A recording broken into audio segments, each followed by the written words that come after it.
Hey viewers, today I'm going to talk about an American science fiction television series Foundation created by David S. Goyer and Josh Friedman for Apple TV+, loosely based on the Foundation series of stories by Isaac Asimov.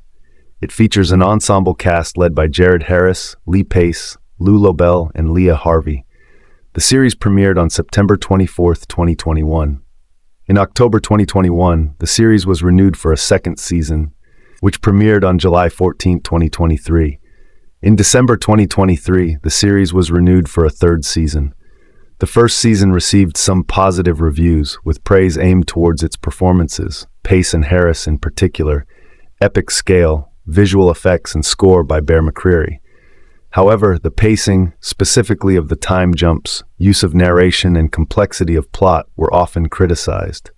The second season received more positive reviews from critics, with many agreeing that it was an improvement over its first season, emphasizing the more accessible pacing, better plot, improved interpersonal characterizations, and overall satisfaction with the season's payoff.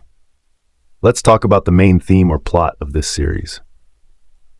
So in the far future, most of the known galaxy is despotically ruled by a revolving triumvirate of Emperor Cleon clones: Brother Day, a Cleon in his prime; Brother Dusk, a retired and aging Cleon who serves in an advisory role; and Brother Dawn, a young Cleon being trained to succeed Brother Day.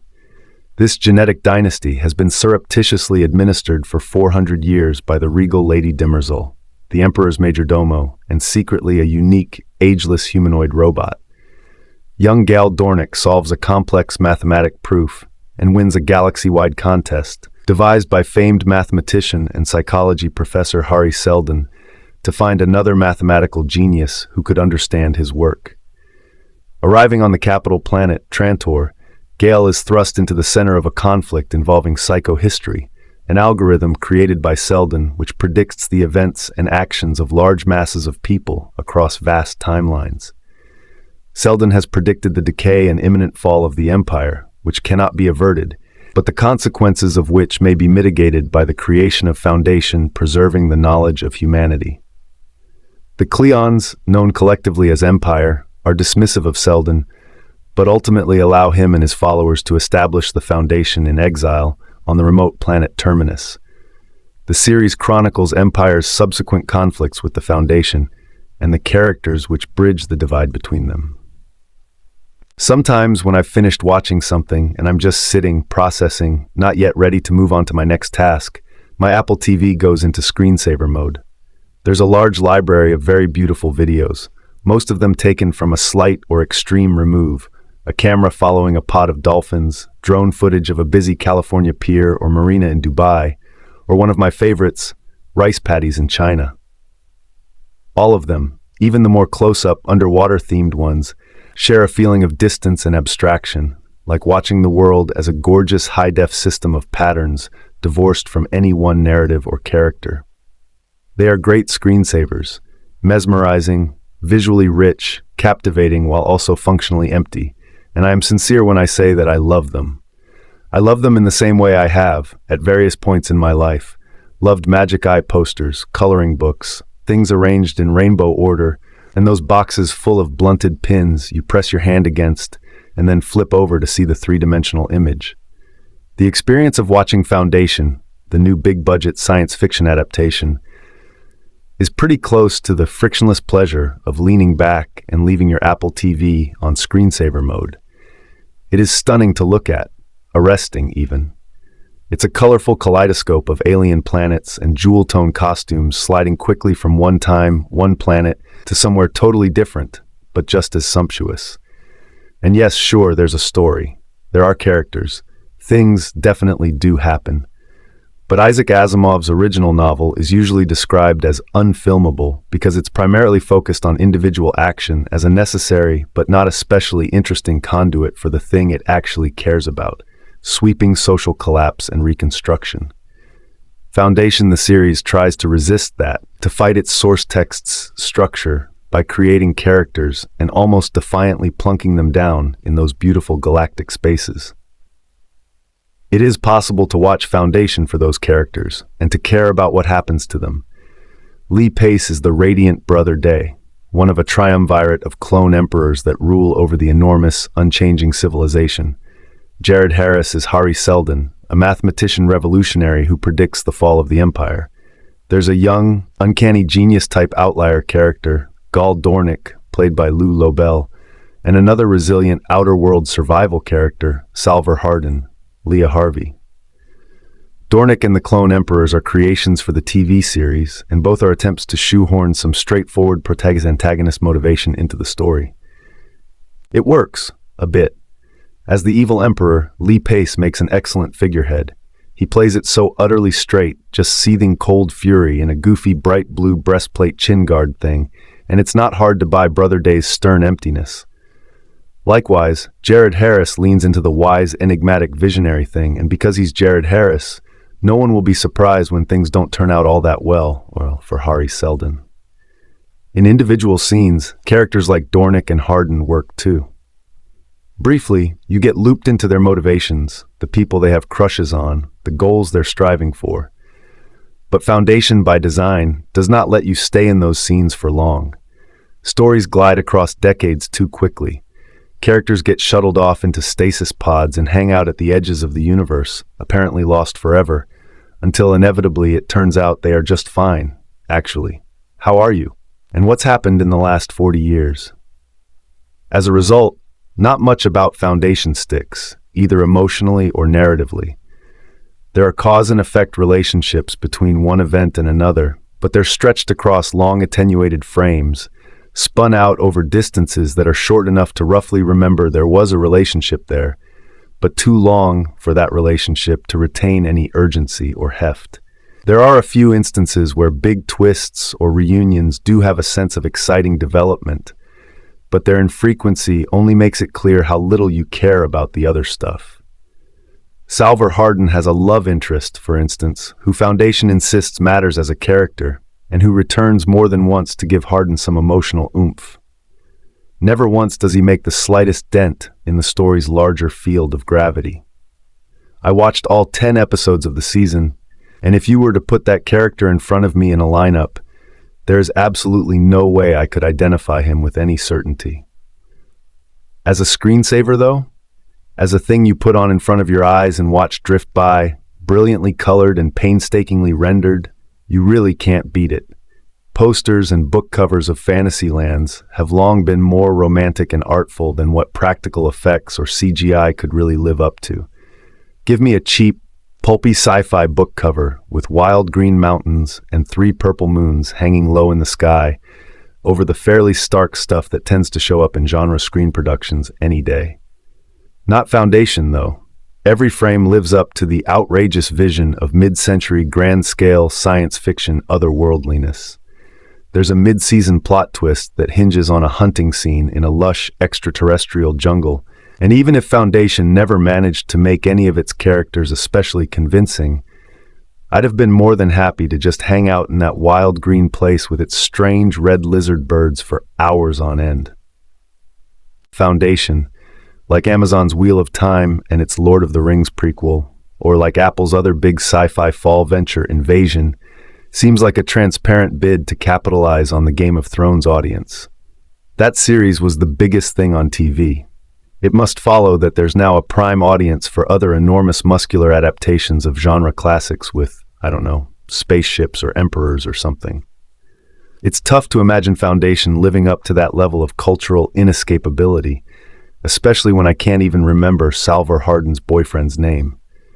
Nevertheless, it clearly achieves the thing it seems like it most set out to do: be a more engaging alternative to the free Apple TV screensaver, or at least engaging enough to justify the cost of a subscription.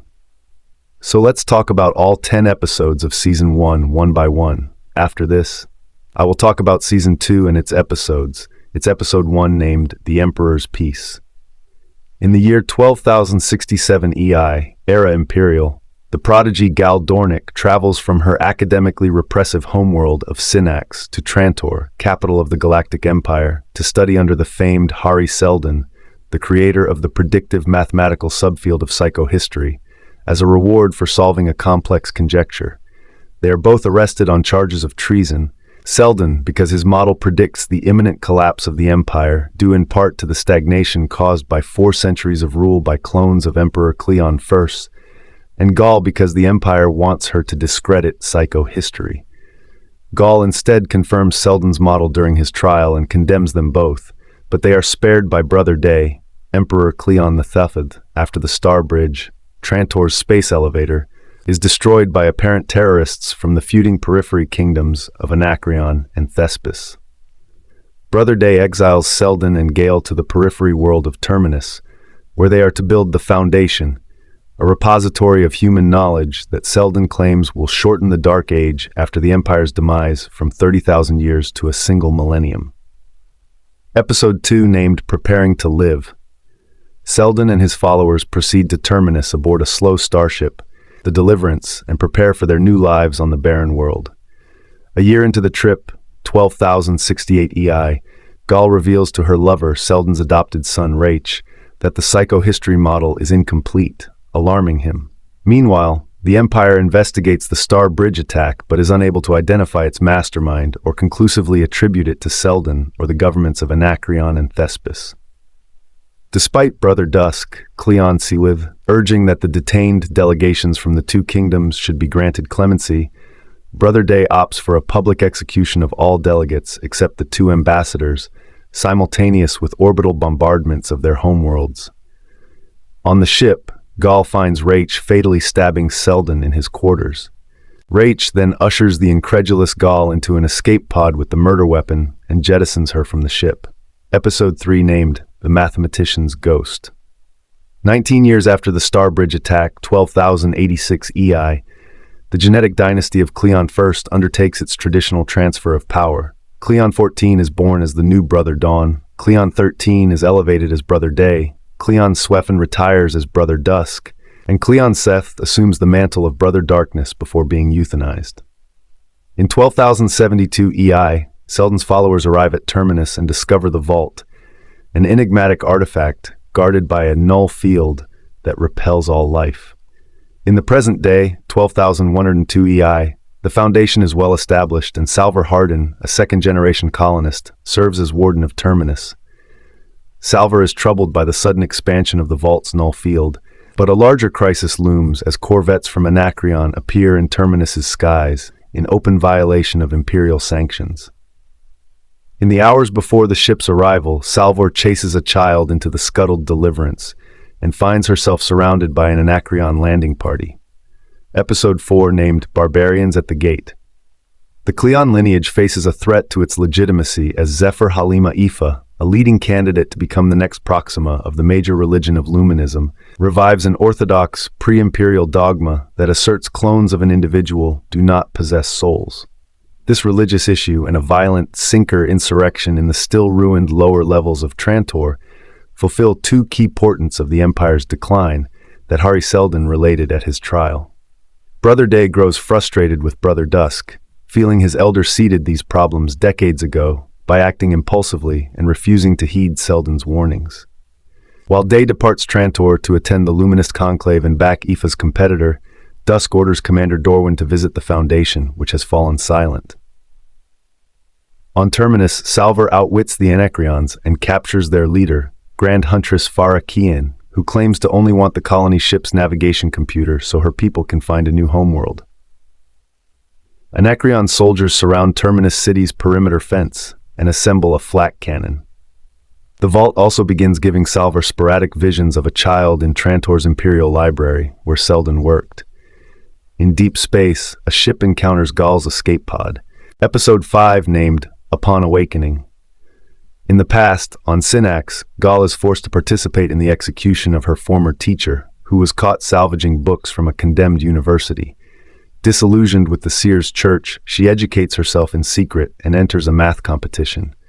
In the present, Gall awakens after 34 years of cryosleep and finds herself aboard the fully automated starship Raven, which had been prepared by Rach. She learns that Rach was executed for murdering Hari, and the galaxy believes her to be an accomplice to the crime. After deducing that the Raven is bound for Hari's homeworld of Helicon, she stumbles across a wounded yet seemingly alive Hari. At Terminus, The Imperial ship Aegis carrying Commander Dorwin enters orbit and detects the Anacreon presence. Dorwin is informed of the captive Farah and demands to speak with her, causing the Foundation staff to bring her from her cell to Foundation Tower. Once inside, Farah disables Terminus City's fence and reveals her true purpose is to destroy the Foundation in revenge for the Empire's neutron bombing of Anacreon, which had killed her parents and brother. The Anacreon soldiers storm the city, and their flak cannon shoots down the Aegis. Episode 6, named Death and the Maiden. Brother Day arrives at the Maiden, the holy moon at the center of the Luminist faith. He undermines Zephyr Halima by pledging to build a moon-wide desalination system in honor of the moderate Zephyr Gillet, but Halima gains the upper hand with a galvanizing eulogy of the late Proxima Opal that subtly criticizes Imperial cloning. On Trantor, Brother Dawn pursues a romance with Azura Odili, a palace gardener, and bears his deepest secret. He inexplicably has minor genetic traits, such as color blindness, that differentiate him from all previous Cleon clones. On Terminus, the Anacreons recover Dorwin from the wreckage of the Aegis and round up colonists with the skills necessary to repair and crew the Invictus, a long-lost Imperial warship that Farah's people rediscovered and planned to use to attack the Empire. Salvar escapes the city with the help of 2 children and decides to take out the Anacreon corvettes to strand Farah. During the mission, Salvar is struck with a vision revealing the murder of Hari Seldon was part of Seldon's plan for the Foundation, but the escape pod Gale took had been intended for Rach. In Salvar's absence, her father Abbas sacrifices himself to blow up the corvettes. Salvar and her lover, the Thespin trader Hugo, are later captured by Farah. Salvar is forced to pilot Hugo's ship, the Beggar, to the Anthor Belt with the captive colonists. Episode 7, named Mysteries and Martyrs. Salvar and Farah's party board and explore the 700-year-old ghost ship Invictus, but not without casualties. Among others, Hugo drifts off during the spacewalk crossing from the Beggar, and Dorwin is killed by Farah after he unlocks the vessel. With the Invictus only hours away from making a random jump to a potentially lethal destination, the dwindling group of Anacreons and colonists proceeds to the bridge to take control. On the Maiden, Brother Day is agitated by his inability to rein in the defiant Halima, but decides he can upstage her by undertaking Luminism's most sacred pilgrimage. On Trantor, Azura asks Brother Dawn, who lives in constant fear of being replaced by another clone should his uniqueness be exposed, to consider running away with her. Aboard the Raven, the living Hari Seldon is revealed to be a digital copy of the deceased Hari's consciousness. The copy had been stored in the knife Rach used to kill him, and then was uploaded into the ship when Gal was found. Hari explains that Gal and Rach's unexpected relationship had disrupted his plans for the Foundation. Hari was to commit suicide to mythologize himself, Rach was to bring the knife to the Raven, and Gal was to lead the Foundation through its first crisis on Terminus. Hari had persuaded Rach to murder him instead in order to force the couple's separation. Gal's outrage at her mentor's manipulation is momentarily quelled by the revelation that she possesses a latent ability, prescience. Episode 8, named The Missing Piece. The group on the Invictus finally reaches the bridge. Meanwhile, Hugo safely arrives at a comms relay and calls for help from his people. Just as the Thespins attack and Farah and Salvar fight each other, the Invictus jumps into the unknown.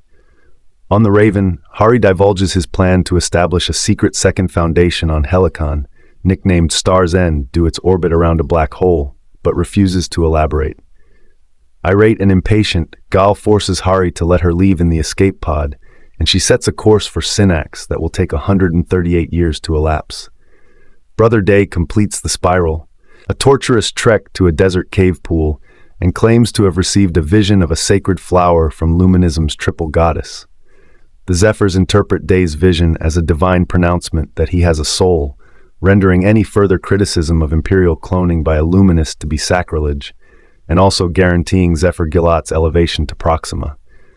Day seals his victory by commanding his robot majordomo, Demerzel, to covertly assassinate Halima. Demerzel is a devout Luminist who respects Halima and is greatly distressed by the command, but she is compelled to obey by her programming. As they leave the Maiden behind, Day reflects on his experience in the cave, revealing he had no vision at all, after a tearful Demerzel made him understand that she was aware of the deception and disapproved. Episode 9, named The First Crisis.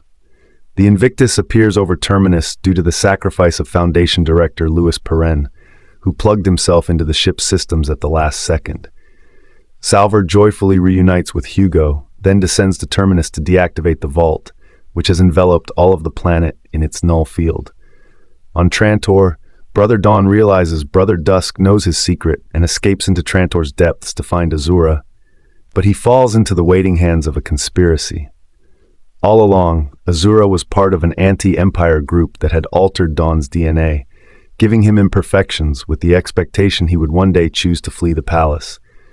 The purpose of this was to create an opportunity to extract Dawn's Imperial nanobots and implant them into a cooperative, perfect Cleon clone who would then assume Dawn's identity. As Dawn despairs, Dusk arrives with Imperial troops who dispatch the conspirators and their counterfeit Cleon. Dusk leaves Dawn's fate for the returning Brother Day to decide. On Terminus, Salvor solves the puzzle of the vault, converting it into a portal.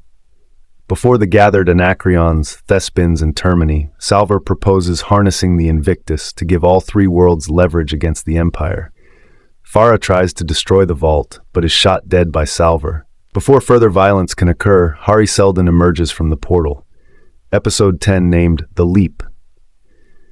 Hari, a second digital copy of the original, explains the vault was his casket all along, which transformed after being jettisoned and reached Terminus before the colonists.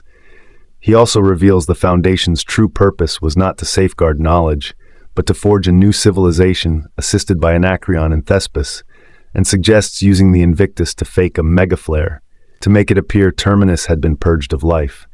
This would allow the Outer Reach to develop in secret from the Empire. As Hari returns to the vault until the next crisis, he tells Salvor that her visions were not sent by him. Months later, Hugo is captain of the Invictus, and Salvor is running for mayor of Terminus. When Salvor learns she was conceived by Gaul and Rach and her embryo safeguarded on the Deliverance, before being carried to term by her mother Mari, she realizes her visions are her genetic parents' memories and leaves Terminus in search of Gaul. On Trantor, Brother Day tells Azura he has killed all of her relatives and everyone she has ever met, and that she will be shrouded for the rest of her life. Day decides to spare Dawn over Dusk's objections, but Demerzel kills Dawn anyway, affirming that her loyalty to the Cleon dynasty supersedes Day's wishes.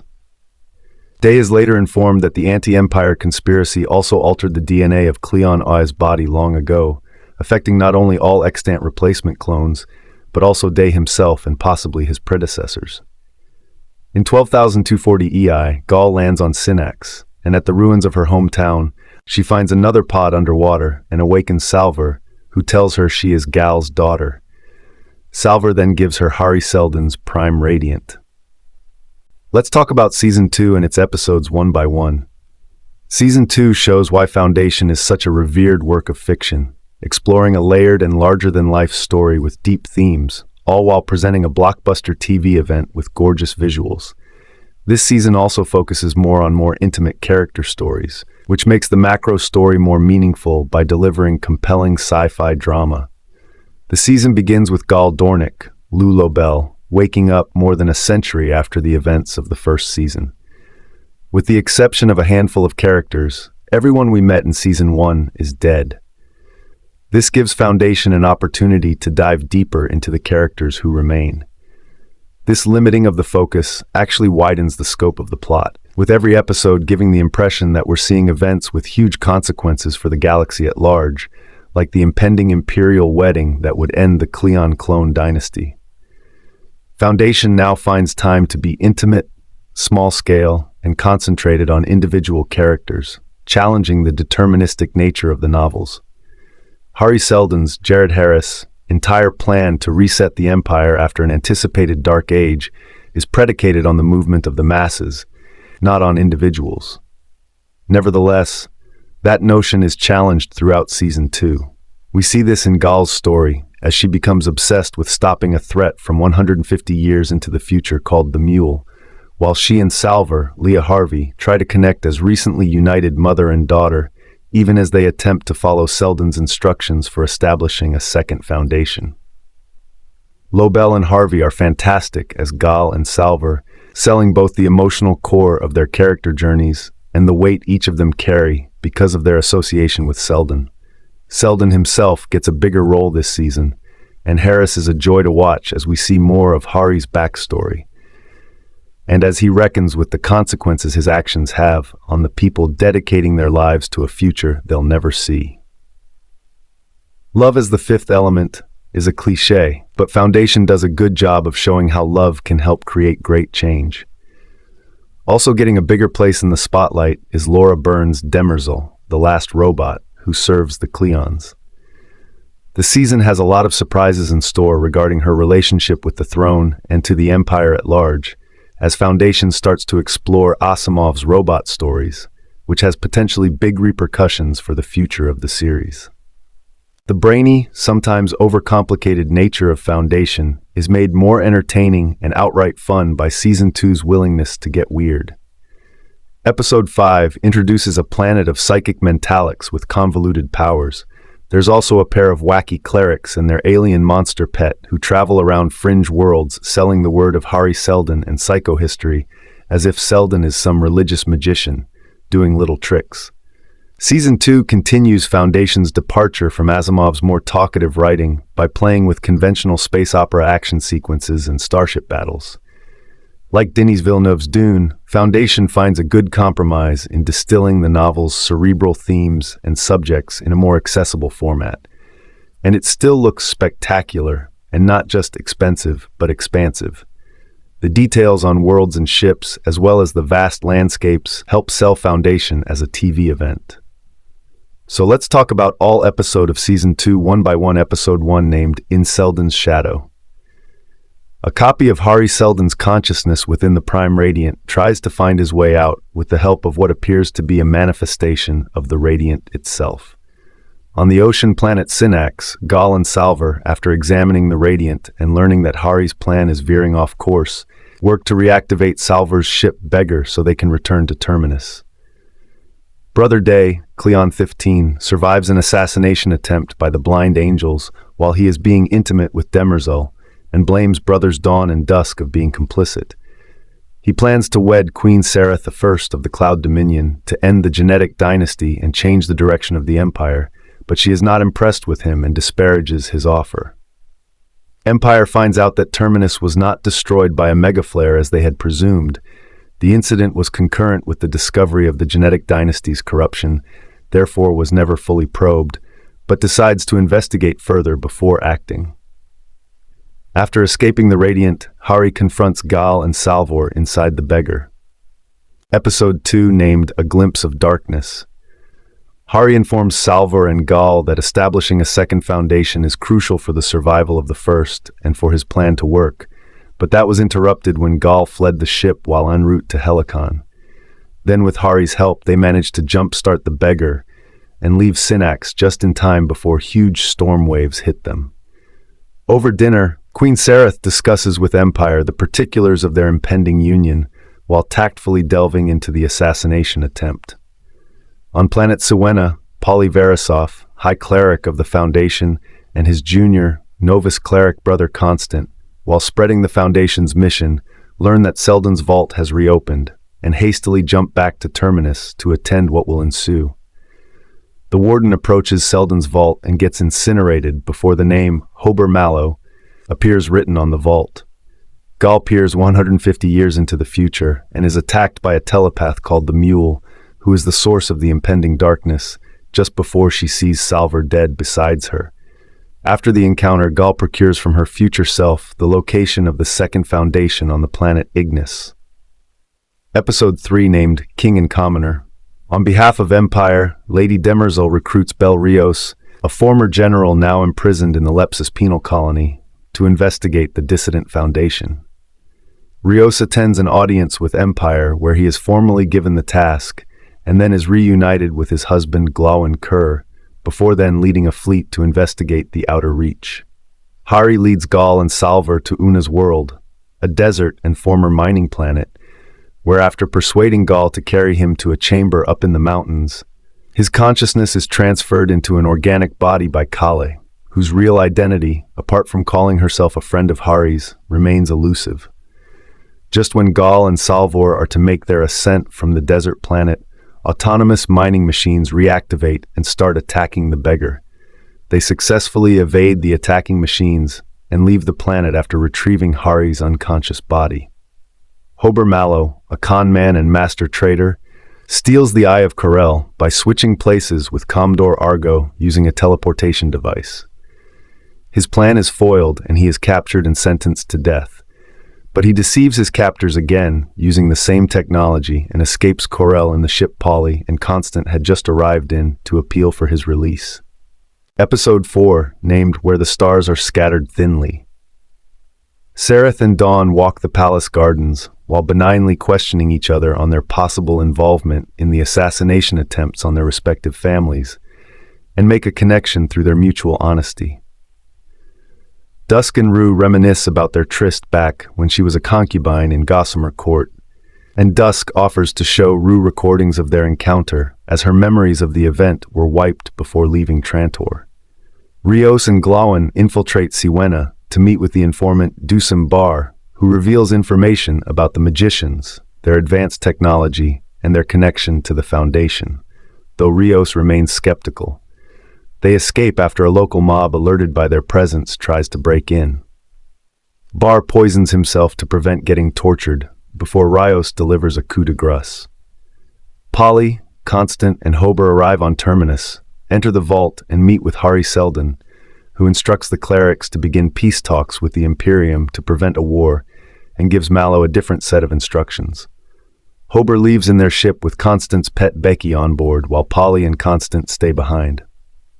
Sareth employs the service of a palace claviger to inquire into her family's deaths. Episode 5, named The Sighted and the Seen. Hari dreams of Rach moments before he stabbed Hari on the Deliverance and awakens aboard the beggar facing an apparition of Rach, which dissipates after a brief confrontation. Hari, Gal, and Salvor discuss how his organic body came to be before the beggar enters Ignis's atmosphere, where it is hit by negative ions and crash lands on the planet. Salvor leaves the ship to investigate a possible observer. On Trantor, Sareth manages to access Cleon's bedchamber to discern how he survived the assassination attempt, and during a heated argument with Brother Day, accepts his marriage proposal. Dusk and Rue spend more time reminiscing about their past. Dusk is disturbed by the knowledge of Day's authority to conduct memory audits on him and Dawn. He visits the memoriam with Dawn to inspect their memory hoards.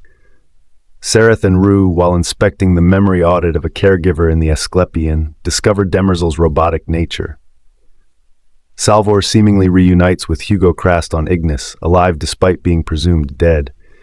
Hari, though, is skeptical of Hugo, who is subsequently revealed to be a telepath, who alongside other telepaths assault the beggar and capture Salvor, Hari, and Gale. The trio is brought before the telepaths, leader Telem Bond, who reveals Ignis to be a refuge for telepaths or mentalics, and she already seems aware of their plans for a second foundation. Episode 6, named Why the Gods Made Wine. Salvor wakes up early and walks the beach where she meets a young mentalic named Josiah, and learns through visions how Telem saves mentalics from persecution throughout the galaxy and brings them to Ignis. After Telem verbalizes her opposition to establishing the second foundation on Ignis, Gal shares her visions of precognition with Telem, though she refuses to accept the knowledge of an inescapable future. Telem offers to train Gal, and offers leadership of the Mentalics after Telem passes, but gives her the ultimatum of choosing between Hari and the Mentalics. Hari's distrust of Telem grows. After an argument between Hari, Gal, and Telem, Hari appears to leave the planet on the beggar, but in actuality he was captured and restrained in a tidal pool where Telem plans on killing him. As the water rises and he slowly drowns, Hari is taken back to his past and has visions of his childhood, his early research on Helicon, and his former life partner Yana, who was carrying their child but died at the hands of the Empire, which was trying to obtain the prototype Radiant. Brother Day introduces his bride-to-be to the people of Trantor, but Sareth upstages him, wins the crowd, and leaves Brother Day feeling unsettled. Hober Mallow arrives at the coordinates Hari had given him and finds the spacer mothership and climbs on board. Constant and Polly arrive on Trantor on behalf of the Foundation and are arrested shortly after.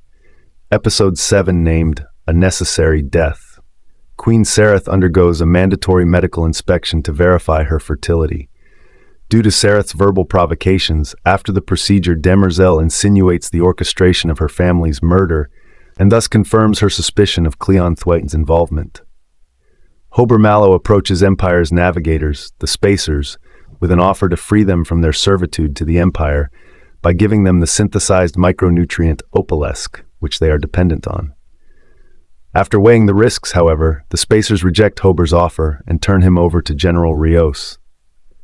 With the help of Becky, Hober escapes from Rios and the home swarm on his whisper ship, while demonstrating Foundation's jump technology. Bel Rios, at the behest of his husband, debates their options for turning against Empire, but ultimately declares any such action to be too great a risk. Sareth confronts Brother Day with his crimes against her family and proposes to Dawn that he impregnate her instead of Day. Constant and Polly remain in custody and are finally granted an audience with Empire. Constant unwittingly carries an interface of Hari Seldon, who confronts Empire and unnerves Brother Day, causing him to order a blockade around Terminus. On Ignis, Salva remains suspicious of the Mentalic's motives and Hari's sudden departure, but her suggestion of leaving Ignis is rejected by Gaul. She continues to investigate and discovers Hari's drowned body, only to get caught by Tellum, who, after saying that death is necessary at times, renders Salva unconscious, floating face down in a pool of seawater. Episode 8, named The Last Empress. On Trantor, Brother Dusk catches Enjoiner Rue poking around Demerzel's quarters, which leads to Rue revealing the Cloud Dominion's memory restoration capabilities. This knowledge makes Dusk suspect her possible involvement in the assassination attempt, which Rue promptly denies. Later, while Dusk and Rue are conversing by the Mural of Souls, they notice an odd section on the mural, but are interrupted by Captain Tamandra, informing them of the imminent execution of the clerics. Just when Brother Constant is about to die, Hober Mallow's whisper ship violently appears on the palace platform. Taking advantage of the ensuing chaos, Hober manages to rescue Constant, although Polly is left behind. Brother Day is nearly killed by Becky before she is gunned down. In the immediate aftermath, despite Dusk and Demerzel's stern opposition, but with Sareth's unexpected support, Day decides to visit Terminus and the Foundation. Later, Rue admonishes Sareth over her reckless behavior pertaining to Brother Dawn. On Ignis, while being held captive, Salvor manages to link with Hari Seldon in the vault via the Radiant, and he aids her in escaping. At the same time, Gal is also being held captive by Tellum, who prepares for a ritual to transfer her psyche into Gal's body, revealing that she has done this before. Constant and Hober, inside the Whisper Ship, and Sareth and Dawn, in the heat sinks on Trantor, consummate their respective relationships, while Dusk and Rue discover a passageway behind the mural wall that leads to a hidden chamber, where they are greeted by Cleon Eye's projection, offering clues about Demerzel's origins. Episode 9, named Long Ago, Not Far Away. 610 years in the past, young Prince Cleon of the Entung dynasty stumbles upon a hidden hallway in the palace and arrives at a chamber where he encounters a partitioned Demerzel. She entices the youngster with tales of the robot wars, and over years of repeated visits, placates the adult Cleon's desires via stories. An elderly Cleon finally frees her from 5,000 years of captivity, and at her moment of hesitation, installs programming that compels her to serve Empire. In the present, after recounting the events of Demerzel's past, Cleon Eye traps Brother Dusk and Rue in the same chamber. On Ignis, Tellum Bond forcibly attempts to transfer her psyche into Gal, but is interrupted when Salver rescues Gal, and they flee to the beggar. On Terminus, Day meets Foundation leadership and proceeds to the Church of Seldon, where upon inspection he angrily proclaims the church to be an armory and orders the priests to be executed. While Rios was planning to board the Invictus, the ship becomes operational and a battle between the Imperial fleet and the Foundation ensues. Day enters the vault and meets Seldon, demanding that he denounce psychohistory. When Seldon refuses, Day orders the Invictus to be brought down on the planet. Meanwhile, Hober Mallow and Brother Constant, imprisoned on Rios's ship, are brought to the bridge when Empire boards the vessel after returning from his visit to the surface of Terminus. On Ignis, Salvor fights with Telem's enforcer Loron and manages to kill him by trapping him in an airlock and venting it. Inside the beggar, Telem appears and manages to subdue both Gal and Salvor, but an unexpectedly still-alive Hari intervenes and kills Telem. Demerzel abruptly leaves Day on the Imperial flagship and heads back to Trantor while the singularity caused by the crashing Invictus destroys Terminus, while a grinning Emperor watches. Episode 10 named Creation Myths. Brother Day orders the Imperial fleet to jump to Foundation's allied worlds and destroy them. After Day relieves General Rios of his command when he refuses the order, she bends light, using a jump sequence smuggled on board by Hober Mallow, sets the ships to jump into one another, which will inevitably consume the entire fleet and free the remaining spacers from Empire. Rios throws himself between Day and Hober when Day tries to kill Hober after he reveals the ruse. Their fight ends after Day throws Rios out of an airlock, only to have Rios swap places with him at that moment, using Hober's castling device. Knowing they are now trapped on a doomed vessel after a tearful farewell, Hober puts Constant in a cleaning module and ejects her into space in hope that she'll be rescued. On Trantor, Demerzel returns and confronts the trapped Dusk and Rue. After realizing that their fates are sealed, Dusk, unbeknown to Demerzel, marks her neck in green before she reluctantly kills them. After speaking with Demerzel, Dawn realizes what has been unfolding and manages to free the imprisoned Sereth, who is with child, before they escape from Trantor. With all three brothers either gone or dead, Demerzel decants a new one of each and activates the copy of the Prime Radiant given her by Seldon. Near Terminus, Hari's vault pulls Constant's pod inside, where she discovers that it is carrying the entire population of Terminus within, along with Gloin, reuniting her with Polly and her fathers. On Ignis, after Gal recounts the events to Salvor of how she helped Hari escape from drowning, the trio finds out that up until now, Telem has been bending all mentalics to her will, and that her death has freed them. However, before dying, Telem's psyche had fled into Josiah, who she forces to attempt to assassinate Gal. Salvor foils the attempt and kills Josiah, but dies taking the shot meant for Gal. Salvor's death gives Gal and Hari hope and evidence that the future is not set. They agree to enter cryosleep, waking for a short time each year to teach and guide the Second Foundation and prepare them for the battle in the future. 152 years in the future, a crazed mule becomes aware of Gal's presence. That's it. Let's take some critical reviews about both seasons. The review aggregator website Rotten Tomatoes reports a 72% approval rating with an average rating of 7.110, based on 89 reviews for the first season.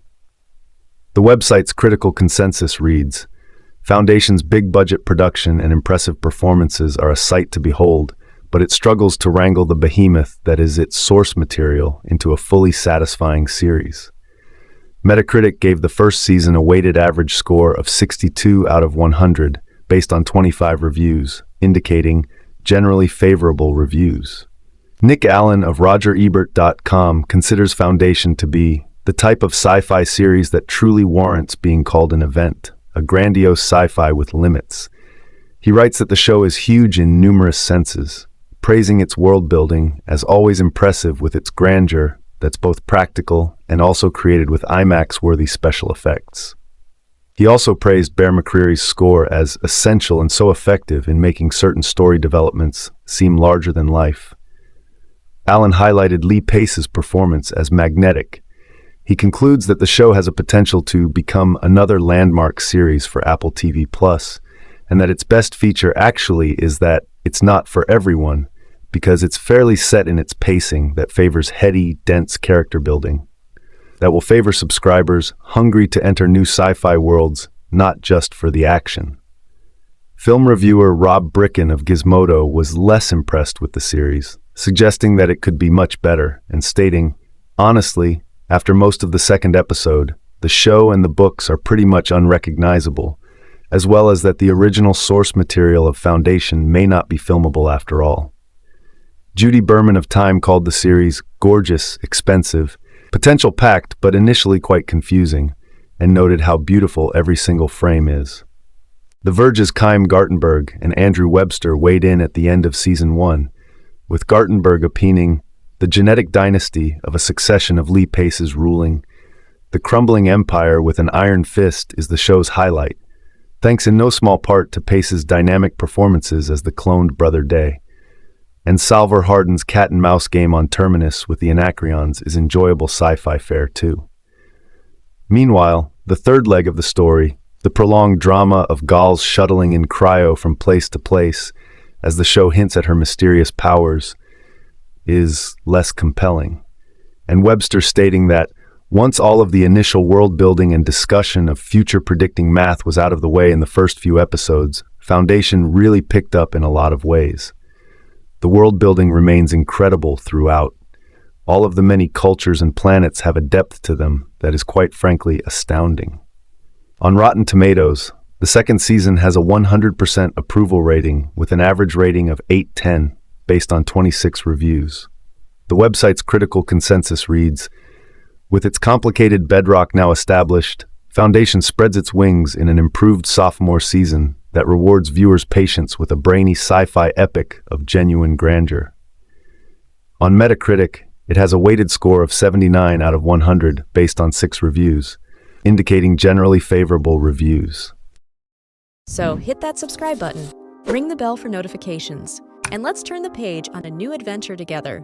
Get ready to experience books like never before, only on VBook 360. Like, comment, and share to support the channel and keep the video magic alive. Thank you for stopping by.